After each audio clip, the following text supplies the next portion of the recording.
बिस्मिल्लाहिर्रहमानिर्रहीम। अस्सलाम वालेकुम जी। अच्छा जी, आजकल एक काफ़ी सोशल मीडिया पे भी और एक घरों में भी एक ट्रेंड नज़र आता है कि जब रिश्ता टूटता है तो उस पे एक दूसरे पे कीचड़ उछाला जाता है। तो एक तो साफ ज़ाहिर है कि ये एक ट्रेंड बनता चला गया है। ये आपके सामने जो मूवमेंट भी चल रही हैं आजकल, ख़वातीन और मर्दों के हवाले से भी आपको सोशल मीडिया पे बड़ा कुछ नज़र आता है। एक दूसरे पर इल्ज़ाम तराशी, मीडिया के लोग भी हरासमेंट के केसेस के ऊपर भी। तो ये कई ऐसे ऐसी केसेस हैं कि कई के साल के बाद आप साथ रहते रहते हैं, ताल्लुक़ होता है आपका, आप दोस्ती जारी करते हैं, आप एक दूसरे के साथ ताल्लुक़ बनाते हैं। और ये हर रिश्ते के अंदर ही, सिर्फ मियाँ बीवी या आपकी गर्लफ्रेंड नहीं, लेकिन आपके जितने भी ताल्लुकात हैं, आपके दोस्त यार भी हैं।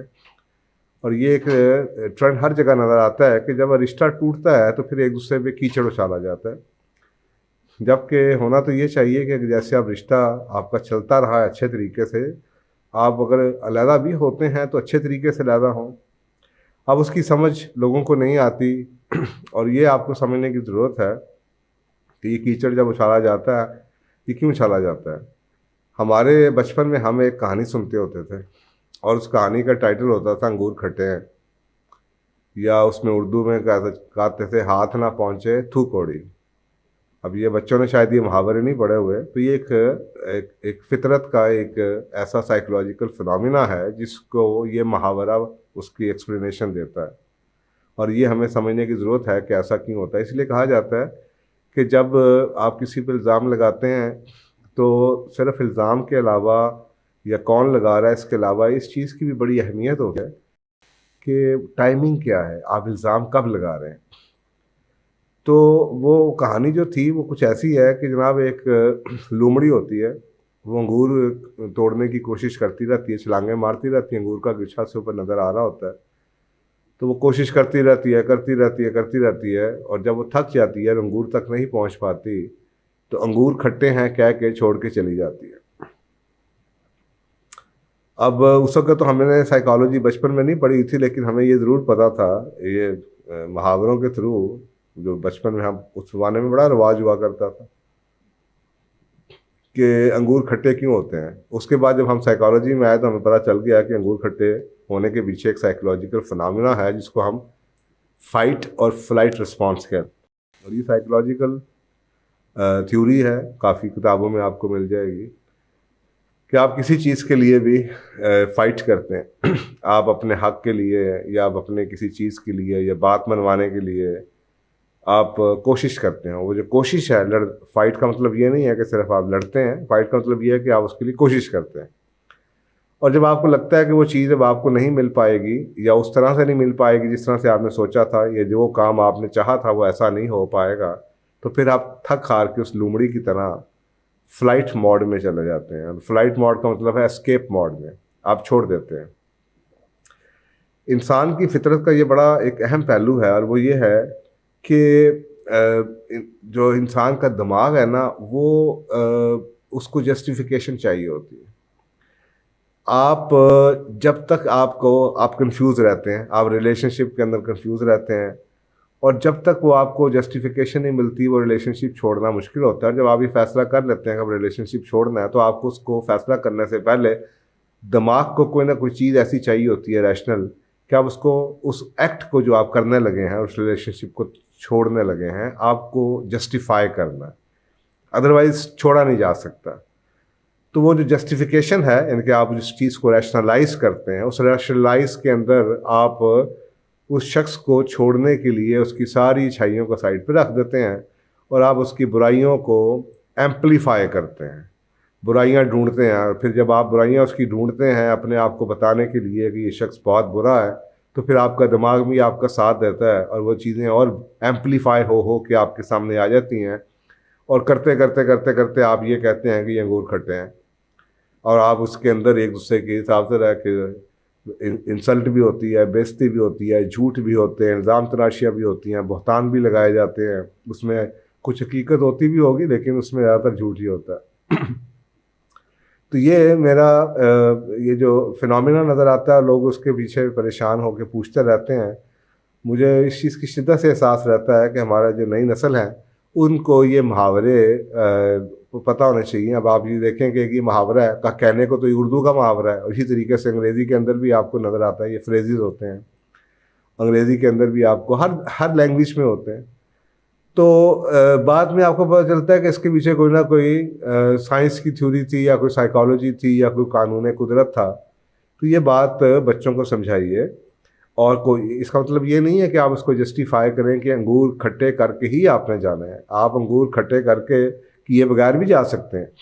आप किसी शख्स के साथ ताल्लुक़ को खुला रख के, आप ताल्लुक़ को मेंटेन रख के, जो अच्छाइयाँ हैं उनको करते हुए, आपको ये अपने आप को, दिमाग को समझाने की ज़रूरत नहीं है। अगर आपकी डिसीजन मेकिंग अच्छी है तो आप उस डिसीजन मेकिंग के ऊपर ये भी कह सकते हैं कि इस शख्स में बड़ी खूबियाँ हैं, लेकिन मेरी किसी वैल्यू के साथ कॉन्फ्लिक्ट है। तो आप अच्छे तरीके से किसी को गले लगा के, हाथ मिला के भी जा सकते हैं, जाना चाहें तो ये आप मल्टीनेशनल कंपनीज हैं, अच्छी कंपनियां होती हैं, वो अच्छे तरीके से लोगों के एम्प्लॉइज़ को भिजवाती हैं।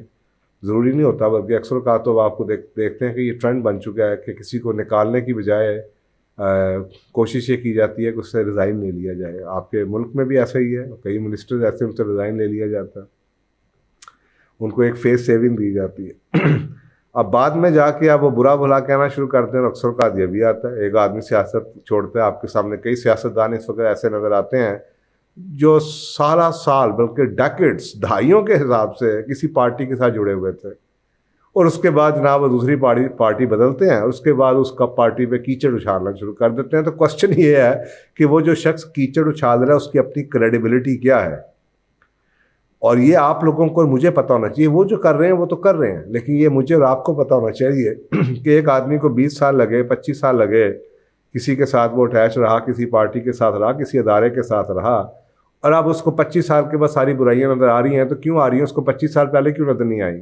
उसने 25 साल अपना, इससे किरदार नज़र आता है उस शख्स का और उस अदारे का या उस शख्स का जो ये कर रहा है, उसको ये नज़र आता है कि भाई आपको 25 साल आपने आंखें बंद की हुई थी, अब आपकी आंखें अचानक क्यों खुल गई? हो सकता है कि आपकी किसी वजह को, कोई आपको आप बुरी लग गई हो कि अब आपकी आंखें खुल गई हैं, अब आप वो देखना नहीं चाह रहे, अब आपको सारी की सारी बुराइयां नज़र आ रही हैं। पहले आपको सारी अच्छाइयाँ, अगर आपको अच्छाइयाँ नहीं थी तो 20 साल छोटा सा अरसा तो नहीं होता, 10 साल छोटा सा अरसा तो नहीं होता, आपको इतना टाइम क्यों लगा? तो अगर आपको इतना टाइम लगा तो साफ ज़रा है कि उसकी कोई वजह होगी उसकी कोई वजह होगी। और इसी तरीके से आपको आजकल मीडिया में बड़े ऐसे ऐसे केसेस नज़र आते हैं कि जी 15 साल पहले, 20 साल पहले ऐसा हुआ, 30 साल पहले ऐसा हुआ, 40 साल पहले ऐसा हुआ। मेरे पास कई काउंसलिंग के केसेस ऐसे आते हैं कि जनाब 20 साल से ये शख्स ऐसा ही था, 25 साल से ये शख्स ऐसा ही था। भाई अगर ये 25 साल से शख्स ऐसा ही था तो आप 25 साल तक इसके साथ जुड़े क्यों रहे? ये बड़ी अजीब सी बात है। कोई किसी ना किसी अपनी आप फ़ायदे के लिए जुड़े रहे, और अब आप वो फ़ायदा आपको नहीं मिल पा रहा, अब आपने फ़ैसला किया कि आप तो ये एक तरह से ये धोखा भी हो सकता है, ये लॉयल्टी तो नहीं है। अगर लॉयल्टी तो फिर ये है कि अगर आपको पहली दफ़ा किसी शख्स में कोई ऐसी बुराई नज़र आई तो आपको छोड़ के चले जाना चाहिए था अच्छे तरीके से, बजाय इसके कि आप किसी को थूक के जाते हैं। अच्छे तरीके से आप चले जाते हैं, इज़्ज़त के साथ चले जाते हैं, किसी को बुरा किए बगैर आप चले जाते हैं। आप 25 साल तक फ़ायदा उठाते रहे उस रिश्ते का, और उसके बाद जब आप जाते हैं तो उसके बाद आप उसको, रिश्ते को बुरा कहना शुरू कर देते हैं। इसकी क्या क्रेडिबिलिटी है? तो मेरा ख्याल है नई नस्ल को ये समझने की ज़रूरत है कि जो मुहावरे होते हैं इनके पीछे एक बहुत बड़ी कहानी होती है, और ये कैसे अप्लाई करते हैं। तो ये अपनी लाइफ के अंदर इन चीज़ों को ज़रूर देखें कि जी जो शख्स बात कर रहा है वो करने वाला क्या है, और जो उसकी हर इल्ज़ाम तराशी को मत सही समझें, दूसरे को भी मौका दें, उसकी भी बात समझने की कोशिश करें कि अगर वो अंगूर खट्टे हैं, वो तो अपनी नफसियाती ज़रूरत के तहत अंगूर खट्टे कर रहा है, लेकिन क्या उसके पीछे हकीकत भी है या नहीं है? जैसे उस जो लूमड़ी है उसके केस में अंगूर खट्टे तो नहीं थे, लेकिन वो अपने आप को समझाने के लिए अंगूर खट्टे कह रही थी। तो ये भी अच्छी बात है कि अगर आप अपने आप को समझाने के लिए अंगूर खट्टे कहना शुरू करते हैं तो अच्छी बात है, लेकिन अगर आप दुनिया को भी अंगूर खट्टे कह के झूठ को सच समझाने की कोशिश करें, क्योंकि आपको खट्टे हैं, आप कहेंगे तो पूरी दुनिया को मैंने बताना है कि ये खट्टे हैं, तो भाई जो बेवकूफ़ लोग होंगे वो तो शायद समझ जाएंगे कि अंगूर खट्टे हैं, लेकिन जो कुछ अकल वाले बैठे हैं शायद वो ये ना समझें कि अंगूर खट्टे हैं। तो आई होप कि ये बच्चों को ये बात समझ आएगी। तो मैंने जैसे आपसे पहले भी कहा था, ये इस प्रोग्राम का मकसद ही ये है कि जो पुरानी बातें हम भूल चुके हैं वो ज़िंदगी में उनको लाया जाए, ताकि आप लोगों के जो ज़िंदगी के रोज़मर्रा के मसाइल हैं और जो रोज़मर्रा में आपको फ़ैसला साजी है उसके लिए आसानी हो सके। जज़ाकल्लाह।